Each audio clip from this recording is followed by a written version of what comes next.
और मेरी बहुत इच्छा नहीं थी तुम्हारे पास आने की, लेकिन मेरी पत्नी ने मुझे बार बार कहा कि एक बार जाओ। अरे कुछ मांगने मत जाओ, पर मित्र हैं, गुरु भाई हैं, एक बार देख तो आओ, खबर तो पूछ आओ। और इसलिए मैं गया।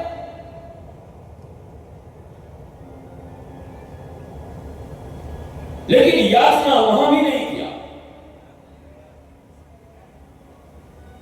और श्रीमद् भागवत का अध्ययन अगर तुमने कभी किया हो, मौलिक भागवत का अध्ययन, ये कथाकारों के भागवत का अध्ययन नहीं, जहां ये गाया जाता हो कि अरे द्वारपालों, कन्हैया से कह दो कि दर पे सुदामा गरीब आ गया है, और द्वारपाल धक्के मारते हुए दिखाई पड़ते। मुझे आज तक नहीं मिला भागवत में यह प्रसंग कि भगवान श्री कृष्ण के द्वार पर किसी द्वारपाल ने ऐसे उच्च कुलीन विप्र अयाचक वृत्ति के स्वामी सुदामा को धक्का मारा हो।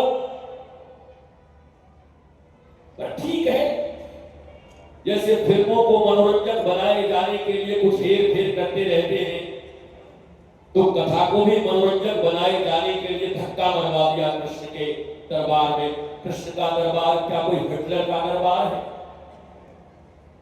कृष्ण का दरबार क्या कोई हुमायूं, जहांगीर, अकबर और बाबर का दरबार है, या रावण और कंस के दरबार है? श्री कृष्ण पूर्ण परमात्मा, जिनका व्यक्तित्व स्वयं गैया चराने से प्रारंभ होकर के द्वारिकाधीश तक की जाने की उनकी यात्रा है, जिन्होंने एक साधारण गांव में गैया चराई है, ग्वालों के साथ रहे हैं, झूठे छाछ पिए हैं, उनकी जीवन की यात्रा बड़ी दिव्य रही है। एक साधारण गांव के धूल से उठकर गोल्डन द्वारिका, स्वर्ण की द्वारिका के सिंहासन का राजा बनना, जैसे वर्तमान प्रधानमंत्री जी के विषय में कहा जाता है चाय बेचने से प्रधानमंत्री तक बनना, तो वह यात्रा वहां भी रही। एक साधारण गोचारण करने वाला और द्वारिका जैसे राज्य का, राष्ट्र का प्रमुख होना, उस समय भी उनके पक्ष में कोई नहीं था। आप जितने भी देखते हो, रुक्मी, विदुरथ, जरासंध, बहुरथ, ये सब के सब उनके विरुद्ध थे।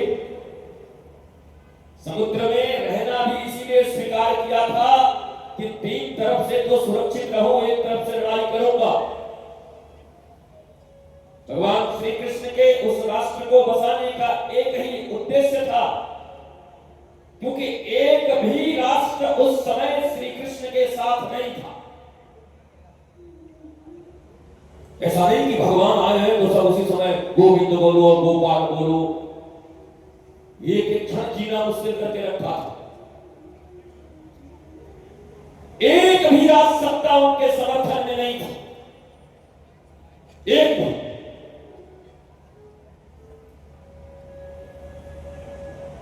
लेकिन भगवान श्री कृष्ण ने अपने कुशल कौशली नेतृत्व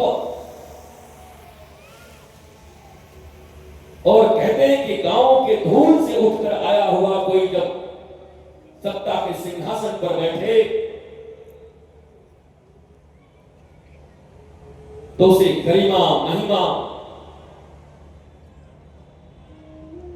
उन्हें एक एक कर्म, कर्तव्य, व्यवहार देश काल पात्र के अनुसार, टाइम, प्लेस एंड पर्सन,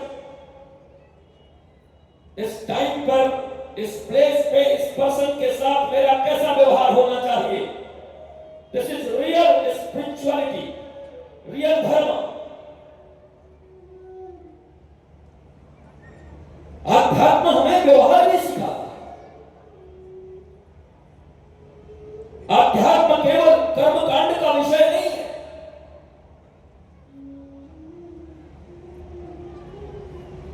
भगवान श्री राम के पास जब भरत जी आए, तुमने हजारों राम कथाएं सुनी होंगी। दोनों भाई लिपट गए, खूब रोए, तुम भी रोए, व्यास जी भी रोए।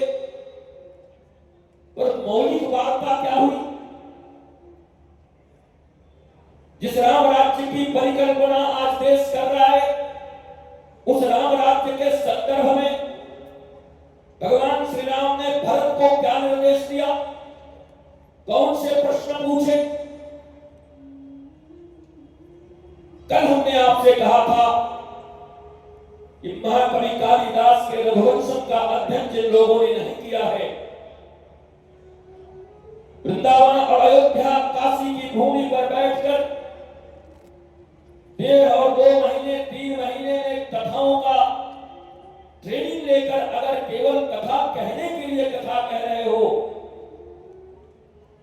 तो तुम्हारा तो निज मंदिर हो सकता है। व्यासपीठ पर चढ़ी चीजों से तुम शायद अपनी आजीविका का पालन कर सकते हो, पर उससे राष्ट्र का क्या मंगल? जिस राम राज्य की अवधारणा पर आज पूरी सत्ता चल रही है, जिन महात्मा गांधी ने भी राम राज्य की ही परिकल्पना की, उस राम राज्य को हम कितना अचीव करने में अभी तक समर्थ हुए, यह बात निश्चित है